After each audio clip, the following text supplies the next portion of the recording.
আসসালামু আলাইকুম। আশা করি সবাই ভালো আছেন।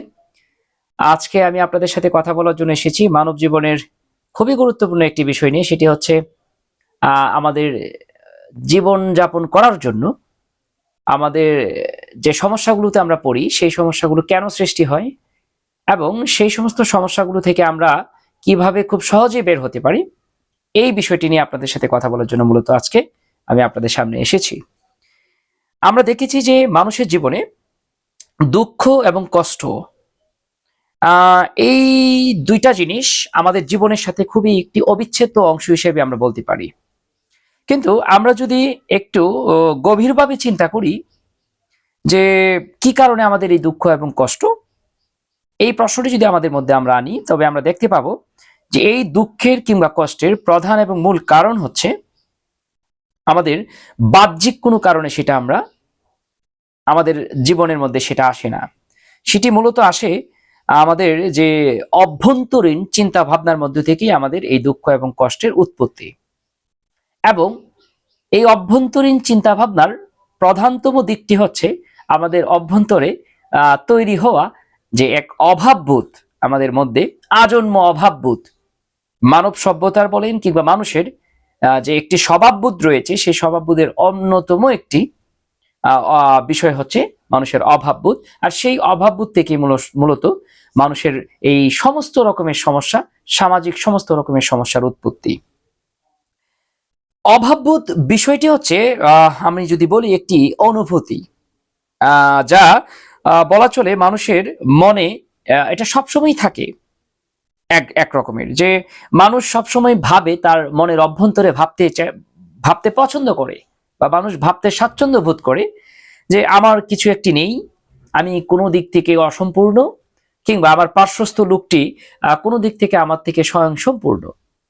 এই চিন্তা ভাবনাটি মানুষকে এক ধরনের হাহাকারের মধ্যে পতিত করে। আর মানুষ যখন সেই হাহাকারের মধ্যে পড়ে যায়, আর সেই হাহাকার থেকেই মূলত ওই মানুষ কিংবা ওই মানব সমাজের একটি সমস্যার উৎপত্তি হয়, এবং এই হাহাকারটি তার একটি দারুণ সমস্যাতে এক সময় পরিগণিত হয় বলে আমার কাছে মনে হয়, এবং এটি সত্য। যেমন আমি যদি একটি উদাহরণ আপনাদের সাথে শেয়ার করি, ধরুন আপনার পার্শ্বস্থ দুজন ব্যক্তি রয়েছে, এদের মধ্যে একজনের খুব একটা বেশি সম্পদ নেই, তার যা রয়েছে সেটি হচ্ছে তার মধ্যে সন্তুষ্টি রয়েছে, আত্মতৃপ্তি রয়েছে। আবার অন্য আরেকজন ব্যক্তিকে আপনি চিনেন, যে ব্যক্তির অসংখ্য অজস্র অসংখ্য ধরনের সম্পদ রয়েছে, তার ক্ষমতা রয়েছে, তার প্রভাব রয়েছে, প্রতিপত্তি রয়েছে, সামাজিক একটি অবস্থান রয়েছে, কিন্তু তারপরেও কোনো কারণে সমস্ত কিছু থাকা সত্ত্বেও ওই ব্যক্তির মনের মধ্যে কোনো রকম শান্তি থাকে না, কিংবা কোনো রকম সুখ সে খুঁজে পায় না। প্রশ্ন আসতে পারে যে কেন?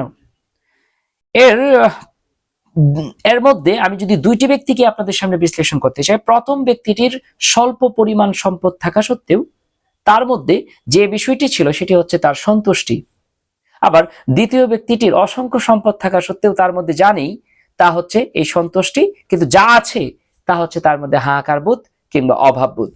আর তার মনের অভ্যন্তরের যে অসুখী ভাবটি রয়েছে, সেই অসুখী ভাবটির প্রধানতম কারণ হচ্ছে তার এই অভাববোধ আর তার এই সন্তুষ্টির অভাব। তো এই ক্ষেত্রে বলা চলে যে ওই ২টি ব্যক্তির একজন খুব সুখে দিনানিপাত করছে, আরেকজন খুব অসুখে দিনানিপাত করছে, তার কারণ হচ্ছে অভাববোধ। অর্থাৎ মানুষের মনের অভ্যন্তরে যখনই মানুষের অভাববোধ তৈরি হয়, তখনই ওই মানুষ কিংবা ওই ব্যক্তিটি নিজেকে অসুখী ভাবা শুরু করে, এবং এই অসুখী ভাবনা থেকেই তার মধ্যে হাহাকার তৈরি হয়, এবং এই হাহাকারগুলো থেকেই সে সামাজিক নানান ধরনের অসঙ্গতিপূর্ণ কাজ করতে ইচ্ছা পোষণ করে তার মনের অভ্যন্তরে। আবার আমি যদি ধরি যে এই হাহাকার মূলত মানুষকে করে কি, প্রত্যেকটি মানুষের জীবনের যে অভাববোধ থেকে তৈরি হওয়া যে হাহাকার, সেই হাহাকার মূলত মানুষকে অস্থির করে তোলে, এবং এই অস্থিরতা থেকে মানুষ চায় স্থির হইতে, এবং সে ভাবে যে স্থির হওয়ার পেছনে একটি বিষয় তাকে স্থির করতে পারবে, সেটি হচ্ছে সম্পদ, জাগতিক সুখ, শান্তি, সামাজিক অবস্থিতি, ক্ষমতা, প্রভাব, প্রতিপত্তি। তো তখন মানুষ কি করে, এইগুলোকে মেটানোর জন্য, এগুলাকে গেইন করার জন্য, অর্জন করার জন্য সে নানানভাবে চেষ্টা করে, বিভিন্ন দিক থেকে সে চেষ্টা করে এই হাহাকারটুকু তার মধ্যে সমাপ্ত করতে, এই হাহাকারটুকুকে তার মধ্যে থেকে সে বিতাড়িত করতে। সে চায় সে স্বয়ং সম্পূর্ণ হবে, যার কারণে তখন তার মধ্যে তৈরি হয় এক ধরনের লোভ।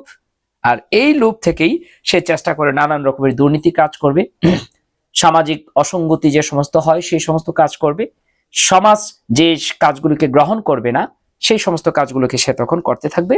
তখন আলটিমেটলি আপনি যদি একটু চিন্তা করেন, তখন ওই ব্যক্তির সাথে সামাজিক অন্যান্য ব্যক্তি যারা শান্তিপূর্ণভাবে সমাজে বসবাস করতে চায়, তখন তাদের মধ্যে তৈরি হয় সংঘাত, দ্বন্দ্ব এবং নানান ধরনের ক্রাইম তখন তৈরি হয় সমাজের মধ্যে।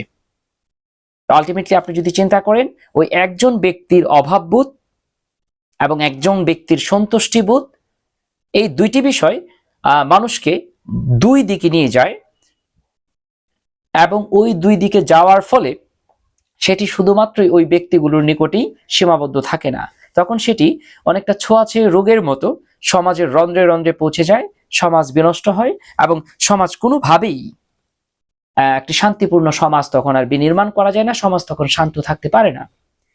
এখন আপনারা প্রশ্ন করতে পারেন আমাকে, বা প্রশ্ন না করলেও আমার এই বক্তব্য বা ভিডিও দেখার পরবর্তীতে আপনাদের মনের মধ্যে একটি প্রশ্ন উদ্রেক হতে পারে যে এর থেকে পরিত্রাণের পথ কি, কিংবা এই সমস্যা থেকে মানব সমাজ কিভাবে বের হয়ে আসতে পারে। এর উত্তরটা আসলে খুব একটা জটিল কোনো উত্তর নয়। কেন নয়? প্রথমত, এর থেকে বের হওয়ার জন্য মানুষ হিসেবে আমাদেরকে শিখতে হবে সন্তুষ্টি অর্জন। আমরা যা পাবো, যা আছে, আমার যা আছে তা নিয়ে আমাদেরকে সন্তুষ্টি থাকতে হবে। দ্বিতীয়ত, ভাবতে হবে যে কৃতজ্ঞতাবোধ প্রকাশ করা, অর্থাৎ আমরা সামাজিক চাপে এবং আমরা বলা চলে সামাজিক ব্যস্ততার কারণে আমরা ভুলে যাই আমাদের সৃষ্টিকর্তাকে, আমরা ভুলে যাই আমাদের আল্লাহ তাআলাকে, আমরা ভুলে যাই আমাদের ঈশ্বরকে, এবং আমরা ভুলতে বসি যে আমাদের মধ্যে যে একটি কৃতজ্ঞতা বোধ থাকার কথা ছিল, যে আমি সুস্থ আছি, আমি স্বাভাবিক আছি, আমি ভালো আছি, আমার যা আছে তা নিয়ে আমি সন্তুষ্টি জ্ঞাপন করব, সেই যে কৃতজ্ঞতা বোধ, সেই কৃতজ্ঞতা বোধ প্রকাশ করার প্রবণতা আমাদের মধ্যে হারিয়ে যাচ্ছে, এটি ফিরিয়ে আনতে হবে।